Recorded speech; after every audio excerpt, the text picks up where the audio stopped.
The streets of Port-au-Prince, once teeming with life and vibrant culture, are now eerily deserted. Echoing through the empty avenues is the grim reality of a mass exodus, nearly 1 million Haitians fleeing their homes in a desperate search for safety. This wave of displacement, tripling in just a year, paints a stark and tragic picture of a nation held hostage by escalating gang violence.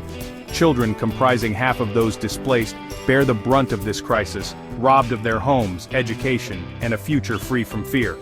The surge in displacement from 315,000 in December 2023 to over 1,041,000 by January 2025 represents a staggering 9% of Haiti's population. This unprecedented internal displacement, driven by the iron grip of gang violence, has shattered the lives of countless families and plunged the nation deeper into despair.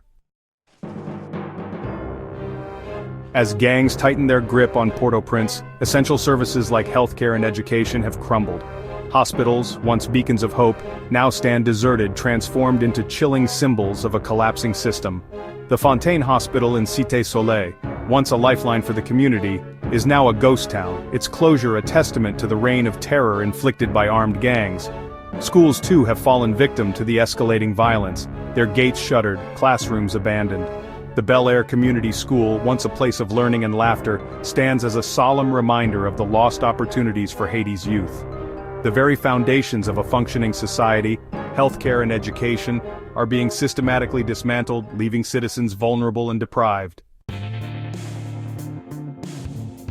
Driven from their homes by the unrelenting violence, countless Haitians seek refuge in rural areas, hoping to find a semblance of peace and security. But the mass exodus has strained already limited resources in these communities.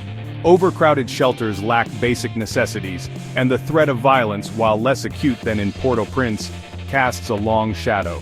Those who have fled to the countryside carry with them the trauma of displacement, the loss of loved ones, and the destruction of their homes and livelihoods. The psychological toll of this crisis is immeasurable, leaving deep scars on individuals, families, and communities. The international community, while pledging support, has failed to curb the escalating violence or provide adequate aid to the displaced. The UN-backed multinational security force, deployed in June 2024, has struggled to dismantle the gangs, hampered by a lack of resources and a complex security landscape. The brutal reality is that over 5,600 lives were lost to gang violence in 2024 alone, a chilling testament to the international community's inadequate response. Adding to the turmoil, Haiti remains mired in political instability, with the Presidential Transition Council, tasked with organizing elections, paralyzed by internal divisions. The closure of the Port-au-Prince airport for nearly 3 months in 2024, a direct consequence of the violence, further isolated the nation and hampered aid efforts. Haiti stands at a precipice. The international community must heed the desperate cries of its people and take decisive action to end the violence, hold perpetrators accountable, and support the Haitian people in rebuilding their lives.